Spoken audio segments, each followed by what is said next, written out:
Bismillahir Rahmanir Rahim. Alhamdulillah. Wassalatu wassalamu ala Rasulillah. Wa ba'd.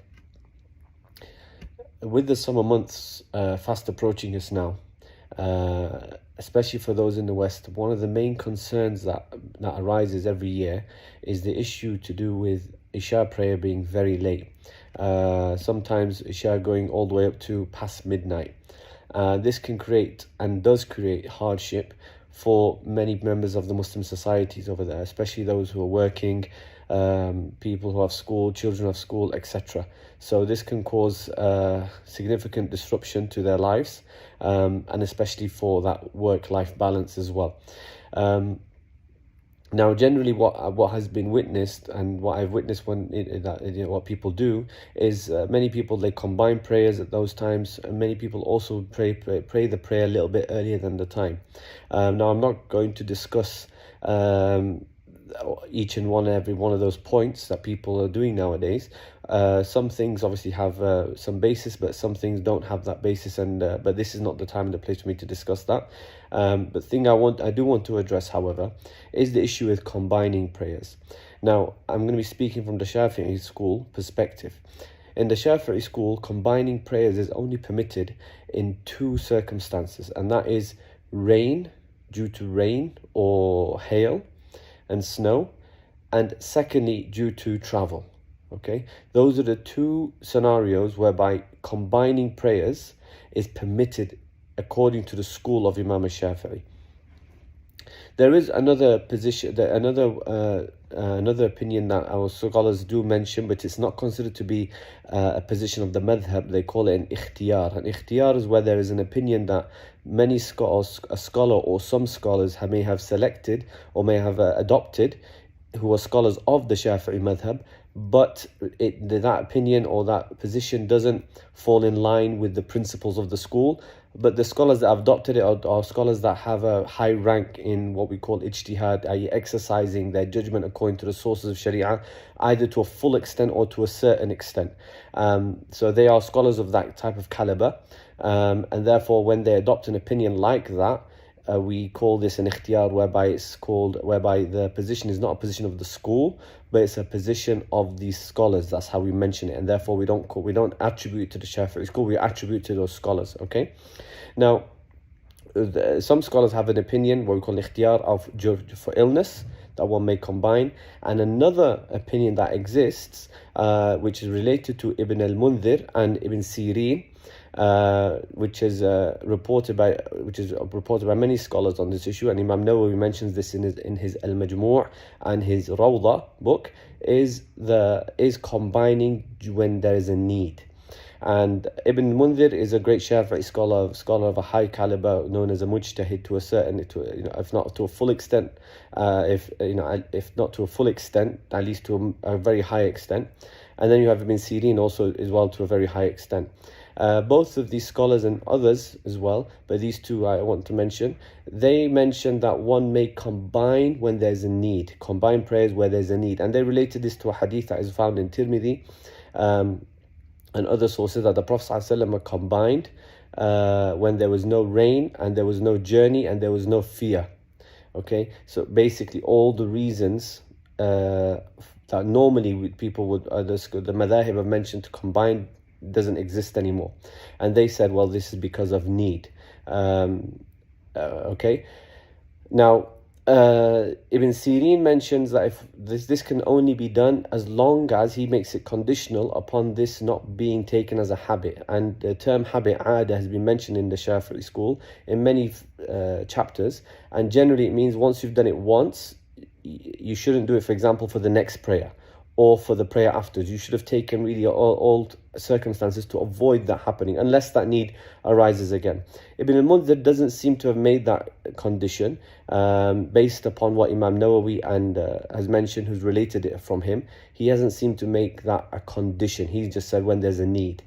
Therefore, there is an opinion that exists, therefore, that one may combine when there is a need, and one can follow this opinion for their own selves, but we cannot attribute it to the Shafi'i school. So it's not an opinion that we can attribute to the Shafi'i school, but it's attributed to some scholars of the Shafi'i school who have adopted this opinion, and we state it as such. In terms of following this opinion as a need, one must obviously take full measures and steps to avoid allowing prayers to exit, especially. But now, talking about Isha time, it being very late, one should try their best and take all measures to try and pray the Isha prayer on time, and not just say that there's an opinion and therefore I'm going to follow it. Yes, this opinion exists. One may follow it in a scenario or in a situation where they feel that there's no other way around it, that they have worked very early in the morning, and they need to pray Isha. If they pray at that time, they may have some illnesses or whatever they may. Everyone knows their own circumstance and needs to assess it as such, and also perhaps consult a scholar of the Shafi'i school to help them assess. Okay, there needs to be a genuine assessment, not an assessment based on whims and desire. Many of us want to just find an easy way out. Yes, the religion is easy, but we need to follow the correct parameters to make it easier for ourselves and not find just a leeway for the sake of it. Okay, but the point being is that this opinion does exist, and one may combine in the time of need, and this can help Muslims in the West during the summer months where the prayer time for Isha is very late. However, I must re-emphasize the point of taking the right precautions and parameters to try and avoid combining when there's no need to do so. Families sitting watching television until late at night, and then they say they're too tired to pray Isha or whatever. So no, that's not a valid way to do that, to deal with it. The second thing I also want to highlight is the combining parameters. There are conditions when people combine. You can't just combine without knowing conditions of how to combine. So the first condition for combining is the first thing you need to do. This is considered as a jam' taqdeem. You're praying a prayer prior to its time, whereby what you would be doing, you'll be praying Maghrib, and at some point within the Maghrib prayer, in your heart, you would make an intention that you will combine, that you will pray Isha after Maghrib, as a combine, in a form of combining. Okay, you must make this intention in your heart. There's no lip service is needed, but just in your heart to have that awareness and consciousness and intention that you will be combining Isha after Maghrib. Second condition, that you need to pray Maghrib first before you pray Isha. You can't pray Isha before you pray Maghrib. Third condition is once you finish Maghrib, you must the time, there can't be a time gap between the end of Maghrib and the start of praying Isha, such that you'll be able to pray 2 short rak'ahs, 2 short units of prayer, and that's approximately about 2 minutes, if that, 2 minutes and 30 seconds, something like that. So there cannot be a long gap. If there's a long gap, combining is no longer valid. Okay, it's no longer applicable at that point in time. And then fourthly, the need for combining must remain at the beginning at the beginning of the second prayer, which is Isha. So if at some point if you're combining Isha and you feel that, you know, I'll be okay or whatever, I can wait till that time, then you're not allowed to combine after that. Okay, so these conditions must be adhered to. One cannot remove themselves and lift themselves away from these conditions, avoid them. If you do, then your salah, your prayer for combining would be invalid at this point. Okay, because even though you have the need, you have not followed the right procedure of how to combine. So finally, very briefly, an opinion does exist of some scholars that allow people to combine when there's a need. One can follow it. One should try and avoid it not being a habit in order to align oneself with Ibn Sirin's opinion. Secondly, one should find the correct measures to avoid combining if they can. And thirdly, please adhere with the correct procedures of combining if one needs to combine. And finally, this is not the opinion of the Shafi'i school.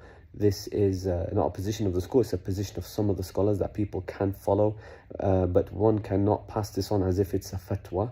One may pass this on as a guide, okay, to people in times of need. And I'll leave people with the final thing that Prophet said, that Allah subhanahu wa ta'ala mentions, يُرِيدُ اللَّهُ بِكُمُ الْيُسْرَ وَلَا يُرِيدُ بِكُمُ الْعُسْرَ. Allah subhanahu wa ta'ala wants ease for you and does not want difficulty for you.